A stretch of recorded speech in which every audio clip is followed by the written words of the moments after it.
Okay အားလုံးပဲမင်္ဂလာပါနော်မင်္ဂလာဆိုမဲ့လေတချို့မင်္ဂလာမရှိတဲ့စကားလေးပဲပြောရမှာမြန်မာနိုင်ငံသားအားလုံးကိုသတိထားဖို့ပြောတာခရစ်ယာန်ပဲဖြစ်ဖြစ်ဗုဒ္ဓဘာသာပဲဖြစ်ဖြစ်ဘာဖြစ်လို့ဒီမှာကကြည့်ရတာကျွန်တော်တို့ကဒီဘာသာနှစ်ခုစလုံးမှာလေရန်တိုက်တဲ့လူတွေတသက်ရှိတယ်စကားကိုမစင်မချင်းပေါ့နော်ရန်ပြောတဲ့လူတွေရှိတယ်စင်ချင်းနဲ့ပြောရင်တန်းလန်းအောင်လူကမှားတတ်တယ်ဟောအဲ့ဒီကကျတော့မစင်မချင်းနဲ့ပြောတဲ့လူဆိုရင်ပိုဆိုးပေါ့အထူးသဖြင့်စဉ်းစားဉာဏ်မရှိတဲ့လူဆိုရင်စကားပြောမစင်မချင်းပြောပြီးတော့တစ်ဖက်ဘာသာကိုစော်ကားတယ်လို့ဘာလို့တွေဖြစ်သွားတာတွေအများကြီးရှိတယ်ဟုတ်ပြီအားလုံးဒီအတိုင်းပဲဝိုင်းဝေသူကိစ္စပေါ့နော်ဗီဒီယိုတော့ကျွန်တော်မတင်ပြတော့ဘာဖြစ်လဲသူများ live ပေါ်မှာတင်ထားတဲ့ဟာကိုပဲကျွန်တော်လည်းမြင်နေပေါ့နော်အဲ့ဒါကိုထပ်ပြီးတော့မှကျွန်တော် screen ဗီဒီယို record လေးနဲ့လုပ်ယူရင်လည်းတိတ်မရှင်းပါဆိုလို့အားလုံးသိပြီးသားဖြစ်တဲ့အတွက်ကြောင့်မပြောတော့ဘူးသူပြောတဲ့အထဲမှာတော့ရှင်းတယ်သူကရင်တော့ဗုဒ္ဓဘာသာနဲ့တူပါတယ်နော်သူပြောကြတော့ဗုဒ္ဓဘာသာနဲ့ခရစ်ယာန်ပြောင်းသွားသူဆိုတဲ့တယောက်ပေါ့ဟိန်းဝေသူပေါ့နော်ဟိန်းဝေနာမည်လည်းမှန်ချင်မှမှန်မယ်သူ့နာမည်ခဏခဏအရင်မှားတယ်ဟိန်းဝေရန်နဲ့မှားလိုက်ပါလိုက်နေဆိုတော့နော်နာမည်လေးမှားပြောမိနေတောင်းပါပါတယ်အဲ့တော့ဟိန်းဝေသူကသူကကျွန်တော်ကအရင်တော့ YouTube တွေကိုကွယ်တာYouTube တွေမှာအဖြေသွားရှာတယ်အဖြေမတွေ့ဘူးသူပြောသွားတဲ့စကားလေးတွေပေါ့နော်တော်တော်လေး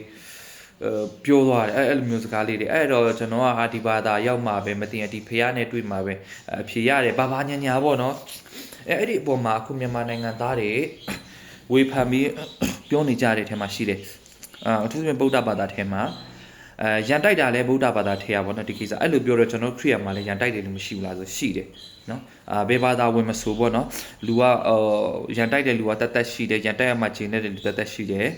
စကားကိုမစင်မချင်းပြောလိုက်ရမှဂျင်းတဲ့လူတတ်ရှိတယ်ခုနပြောတဲ့အတိုင်းဟုတ်ပြီဒီဟိန်းဝေသူကိစ္စသူအဲ့သူ့ရဲ့တရားဟောချက်ကိုတော့ကျွန်တော်အစဆုံးကျွန်တော်နားမထောင်ဘူး line ပေါ်မှာသူများတင်တလောက်လေးကိုပဲတွေ့ဖူးတာနည်းနည်းပဲတူလေးနော်ဗျာသူကအရင်တော့ YouTube ကိုကွယ်လို့အမှအဖြေမတွေ့ဘူးပါအောင်ညောင်ပြောတဲ့ကိစ္စပေါ့နော်အဲ့လောက်လေးပဲကျွန်တော်လည်းသိတယ်တကယ်လို့သူပြောတာကသူ့စကားကအဲ့လောက်ပဲဆိုရင်ဒါသူ့ကိုလုံးဝဒါဗုဒ္ဓဘာသာစော်ကားတယ်လို့ပြောလို့မရဘူးဘာကြောင့်လဲဆိုကျွန်တော်ရှင်းပြမယ်နော်ဘာဖြစ်လို့ကျွန်တော်ဒီလိုပြောရလဲဆို line ပေါ်မှာသူ့ကိုပြန်လဲဝေဖန်ပြီးရှင်းပြတဲ့လူတွေထဲမှာကဘာတွေဖြစ်နေလဲဆိုရင်ကောင်းမွန်ရှင်းပြတဲ့လူတွေရှိတယ်ဗုဒ္ဓဘာသာဆိုတာကတရားတော်ကိုကူးကွယ်တာငါတို့ရုပ်ထုကူးကွယ်တာမဟုတ်ဘူးအမကြီးတယောက်ဆိုမျက်မှန်လေးနဲ့သူချမ်းမာရေးသိမကောင်းလို့ဆိုပြီးတော့မှလေသူရင်တော့လေထိရောက်နဲ့လုတ်ခဲ့ပူတာလားတရားဥပဒေနဲ့ရှင်းတဲ့ခါကျရင်ဆိုတဲ့ပုံစံနဲ့ပြောတော့သူပြောတဲ့စကားလေးတွေဆိုရင်တော့တော်တော်သဘောကျတယ်သူ့ရဲ့ဖြည့်ရှင်းနည်းတွေကဒါအကောင်းတယ်သူ့လိုဖြည့်ရှင်းကြရင်တော့ဘာမှပြောစရာမရှိဘူးအေးဆေးပဲဒါပေမဲ့တချို့လူတွေကဗုဒ္ဓဘာသာကိုစော်ကားတဲ့ခရစ်ယာန်တွေဆိုမှခေါင်းစဉ်တက်ပြီးတော့မှပြောလာကြတော့ကျွန်တော်လည်းခရစ်ယာန်ကိုအဲ့တော့ကျွန်တော်ကနေပြီးတော့မှဒီကိစ္စကိုလာရှင်းရတာဖြစ်တယ်เนาะကျွန်တော်ခရစ်ယာန်ဖြစ်လို့အဲ့တော့ပထမမှာပြောလိုတာကဒီကိစ္စကိုမရှင်းရင်ကျွန်တော်တို့ကဟင်းဝေသူကိုကျွန်တော်တို့ခရစ်ယာန်ဘာသာမှာဘယ်လိုသတ်မှတ်ထားလဲဆိုတော့အရင်သိဖို့လိုတယ်ဟင်းဝေသူတို့အုပ်စုလက်ခံယုံကြည်ကျင့်သုံးနေတဲ့အယူဝါဒဆိုတာကကျမ်းမာချမ်းသာဒေသနာလို့ခေါ်တယ်เนาะသူတို့ကျင့်သုံးနေတဲ့ဟာတွေကအဲ့ဒီဟာကိုကျွန်တော်တို့ခရစ်ယာန်ဘာသာမှာကလုံးဝမိစ္ဆာအယူဝါဒအနေနဲ့သတ်မှတ်ထားတယ်နော်လမ်းလွဲတယ်နောက်ဆုံးဘယ်လောက်ထိသတ်မှတ်ထားလဲဆိုဖျားကိုစာတန်ကိုကကျတော့ဖျားဆိုမှပြောင်းပြန်လှည့်ပြီးဝိညာဉ်ရေးရာပိုင်းဆိုင်ရာမှာတို့လှည့်ပြီးလက်ခံထားတဲ့လူတွေဖြစ်တယ်တရားဟောရင်တမန်ကျမ်းစာနဲ့မညီဘဲနဲ့တမန်ကျမ်းစာ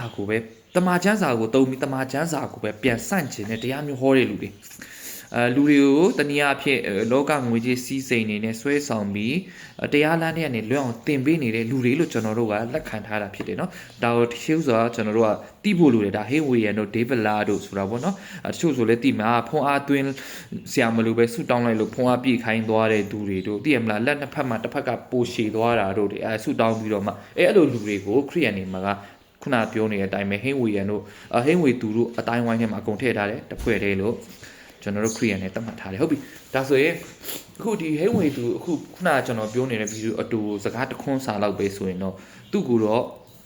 ့ဒါဗုဒ္ဓဘာသာစော်ကားတဲ့လူလို့ပြောလို့မရဘူးအဲဒါကျွန်တော်ရှေ့ရစကားပလင်ခံထားတယ်ဆိုတာကတော့ကြာနေကျွန်တော်လည်းဟိန်းဝေသူလိုမျိုးခရစ်ယာန်လို့ထင်နေမှာဆိုလို့နော်ဟုတ်ပြီအဲ့တော့ तू ဘာဖြစ်လို့စော်ကားတာမဟုတ်ဘူးလို့ဒီစကားရပဲဆိုရင်ပြောနော်တခြား तू ဟောတဲ့တရားတွေဒါမှမဟုတ်လဲအဲ့စာကြောင်းမဟုတ်ဘဲနဲ့တခြားစာကြောင်းတွေမှာတော့ तू ဗုဒ္ဓဘာသာတွေကိုစော်ကားတာအများကြီးပါကောင်းပါနိုင်တယ် ဘာကြောင့်လဲဆိုရင်သူတို့အုပ်စုကဗုဒ္ဓဘာသာမှာမဟုတ်ဘူးအထူးသဖြင့်ခရစ်ယာန်တွေကိုပို့စော်ကားထားပါတယ်ဟိုဗုဒ္ဓဘာသာတွေကစော်ကားလိုက်တဲ့ကသူတို့ဘက်ကတော့ဘလောက်စော်ကားထားမသိဘူးပေါ့နော်ဗုဒ္ဓဘာသာတွေကနည်းနည်းပါးထင်ကိုတော်တော်လေးဖြစ်လာတယ်ကြားထဲမှာလည်းဒါရန်တိုက်တဲ့လူရှိတယ်ပေါ့နော်ဘယ်သူတွေလဲဆိုတော့ကျွန်တော်မပြောလို့ဘူးအားလုံးသိပြီးသားဖြစ်မှာပါ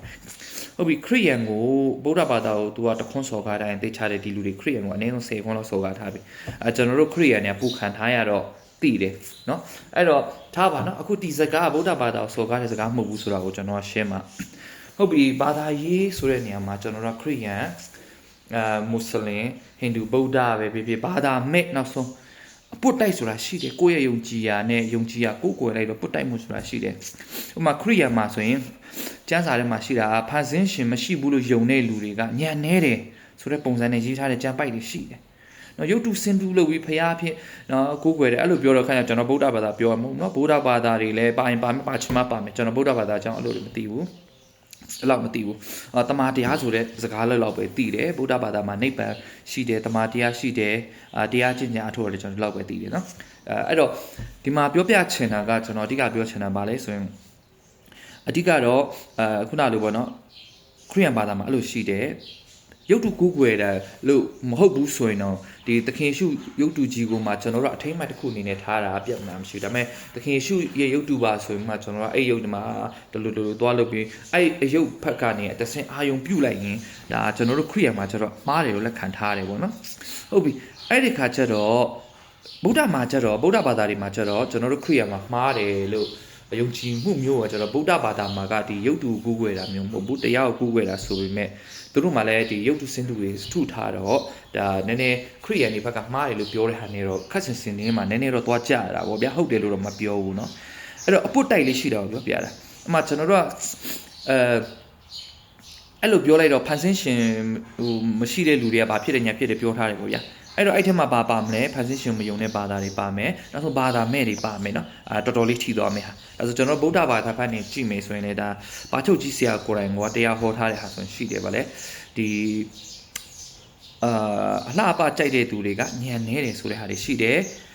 ဘာသာတရားမရှိတဲ့လူတွေဆိုရင်လည်းဒါတော်တော်လေးထိခတ်အောင်ပြောထားတဲ့ဟာမျိုးတွေရှိတယ်ပေါ့နော်ဒါတော့ပါချုပ်ဆရာတော်ပြောတာမဟုတ်ဘူးဒီကျွန်တော်နားထောင်ပူတဲ့ပဲဆရာတော်တွေလည်းတော့မသိဘူးရှိတယ်ပေါ့နော်ဆရာတော်တွေပဲဖြစ်မယ်နဲ့တူပါတယ်ထားပါတော့ကျွန်တော်လည်းမှတ်မိလို့ပါအဲ့တော့ဗုဒ္ဓဘာသာဖက်ကနေကြည့်ရင်လေဗုဒ္ဓဘာသာဖက်ကပြောတဲ့ဟာတွေကတခြားလူတွေကိုစော်ကားဆိုလို့စကားမျိုးလေးပုံစံမျိုးတွေတစ်ဖက်လူကနေကြည့်ရင်ပြောတာเนาะကျွန်တော်ဗုဒ္ဓဘာသာတွေကတခြားလူတွေကိုစော်ကားတယ်ပြောတာမဟုတ်ဘူးဒီဖက်ကိုခံစားရတဲ့လူဥမာကျွန်တော်ဆွေးနွေးတယ်ဆိုအလှပတော့ကြိုက်တယ်ခုနည်းနည်းတက်ကြီးလာလို့ဒါအလောက်မလုပ်တာเนาะအဲ့ဒါကကျတော့ကျွန်တော်တို့အလှပကြိုက်တဲ့လူတွေကျွန်တော်တို့ညံနေတဲ့လူဖြစ်သွားရောမင်းကောင်စော်ကားတာလားဒါလိုတွေးဖို့မဟုတ်ဘူးเนาะပြောပြချင်တာအပုတ်တိုက်ရှိတာလေးကိုပြောပြတာအဲ့တော့ကျွန်တော်တို့ကဖန်ဆင်းရှင်ရှိတယ်လို့ပြောတယ်တစ်ဖက်ကဖန်ဆင်းရှင်မယုံကြည်တဲ့ဒါဘာသာတွေပဲဖြစ်ဖြစ်ဘာသာမဲ့တွေကပဲဖြစ်ဖြစ်ဖန်ဆင်းရှင်ရှိတဲ့လူတွေကညံနေတာတလူတွေပြောကြမှာရှိကြမှာပဲဖန်ဆင်းရှင်ရှိတဲ့လူကလည်းဖန်ဆင်းရှင်မရှိဘူးလို့လက်ခံတဲ့လူတွေဟာဒီမှာချင်းတိုက်တဲ့အိမ်တွေကဒီမှာလူကအရင်ကဒီဇိုင်းဆွဲမှာစောက်လုပ်တဲ့လူရှိလို့မှဖြစ်လာတာအဲ့ဒါကိုမစောက်လုပ်ဘဲနဲ့ဖြစ်လာတယ်လို့ပြောရင်ဒါမှားတယ်တစ်ဖက်ကလူကလည်းတူတူပြန်ပြောမှာပဲအဲ့ဒါကပုတ်တိုက်မှုလို့ခေါ်တာပေါ့တစ်ဖက်နဲ့တစ်ဖက်ဘာသာတစ်ခုနဲ့တစ်ခုကြားမှာပုတ်တိုက်မှုရှိတယ်နော်ကျွန်တော်တို့ကအခုဟင်းဝေသူပြောတဲ့စကားထဲမှာကျွန်တော်အရင်ရုပ်တုကိုးကွယ်တယ်အဲ့မှာအဖြေမရဘူးဆိုတာသဘောတရားက तू ကဗုဒ္ဓဘာသာရဲ့အနှစ်သာရကို तू မသိတာသူဗုဒ္ဓဘာသာဖြစ်ကြတဲ့ကွာဗုဒ္ဓဘာသာဝင်ဖြစ်နေကြတဲ့ကွာသူအနှစ်သာရတွေနားမလဲဘူးဒီဗုဒ္ဓကိုဘာကြောင့်ကူးကွယ်ယုံကြည်ရတာလဲသူ့ရဲ့တရားတော်တွေကဘာဘလို့ तू မသိဘူးသူအဲ့ဘာသာမှာမဟုတ်ဘူးအခုကျွန်တော်တို့ခရစ်ယာန်ဘာသာထဲရောက်လာနေတယ်ဟောကအခုရောက်လာနေတော့လဲ तू မသိဘူးသူတို့ထင်တဲ့အဟာကိုဟုတ်တယ်မှန်တယ်လို့ဇွတ်ပြောနေတာနော်အဲ့တော့ဒါပေမဲ့သူကတော့အခုတက်ဟောနေတာပဲတရားတယ်သူ့ကိုတရားဟောဆရာပါစတာလို့ဘာလို့တော့ထချနေတာပဲနော်ခုနလည်းပြောပြီးခရစ်ယာန်မှာဒါသူတို့ကိုမိစ္ဆာဆရာတွေနဲ့သတ်မှတ်ထားတယ်နော်ဒါလေးကိုလည်းကျွန်တော်နောက်တစ်ခါထပ်ပြောပြမယ်ဟုတ်ပြီအဲ့လိုမျိုးပြောလာတဲ့ခါကျတော့သူတို့လည်းသူတို့ရဲ့ယုံကြည်မှုနဲ့ယုံကြည်မှုပေါ့သူတို့ဖတ်ဆိုနေကျွန်တော်တို့ကိုဖျားကိုလက်မခံတဲ့လူတွေတနည်းအားဖြင့်ကျွန်တော်တို့ဖာရီရှဲတယ်နော်ငွေစိုးဖာရီရှဲတယ်ဆိုမှသူတို့ကလည်းသတ်မှတ်တယ်ဒီခါလေးကျရင်သူတို့ဘက်ကဆရာတွေကျွန်တော်တို့အဲ့လိုပုံစံနဲ့ဟောတယ်နော်ဒါကပုတ်တိုက်မှုရှိတာကိုပြောတာဒါတွေကတရားသဘောနဲ့ပဲပြန်ဖြေရှင်းရမယ်ဒါကြောင့်ကျွန်တော်ခုနပြောလေဗုဒ္ဓဘာသာတဲ့အမကြီးတယောက်ဆိုရင်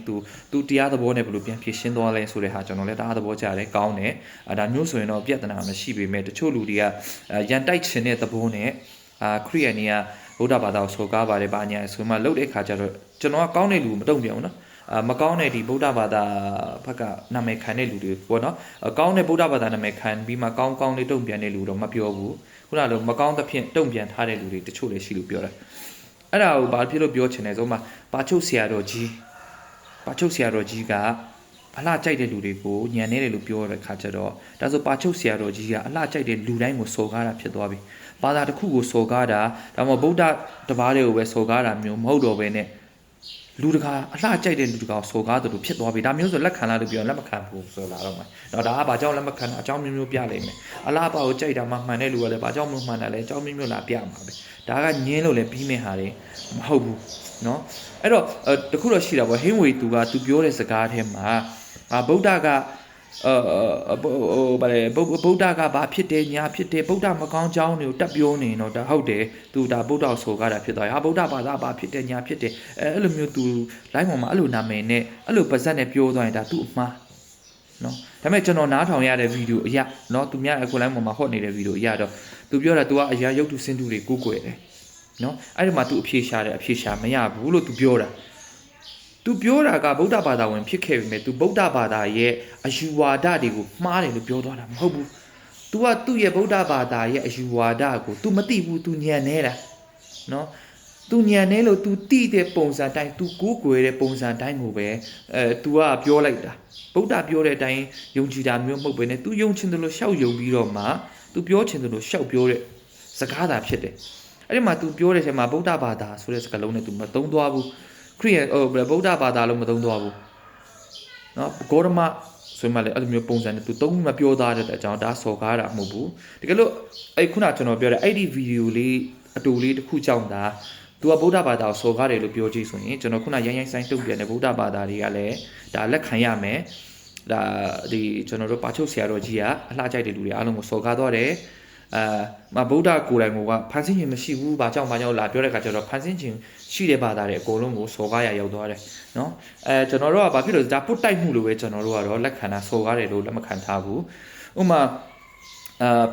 ဒါဗုဒ္ဓဘာသာမှာဆိုလဲဖန်ဆင်းခြင်းမရှိဘူးဆိုတဲ့အယူဝါဒဖတ်နေပတ်ပြီးပြောလာတဲ့စကားတွေအများကြီးရှိတယ်ဒါဆိုဖန်ဆင်းခြင်းအယူဝါဒကိုစော်ကားနေတယ်ဖန်ဆင်းခြင်းဘာသာတွေအားလုံးဗုဒ္ဓဘာသာတွေကစော်ကားတယ်လို့ပြောလို့ရလားမရပါဘူးเนาะဒါလေးကိုကျွန်တော်တို့ကိုချင်းစာတတ်ဖို့လာပြောတာเนาะအားလုံးကိုအထူးပဲကျေးဇူးတင်တယ်ဒီလောက်ဆိုရင်တော့အုံနောက်ရှိတဲ့လူတွေကတော့နားလေပါလိမ့်မယ်ကျွန်တော်ခုနပြောလို့ပေါ့เนาะအင်းဝေသူကဗုဒ္ဓဘာသာကြီးကဘာဖြစ်တာ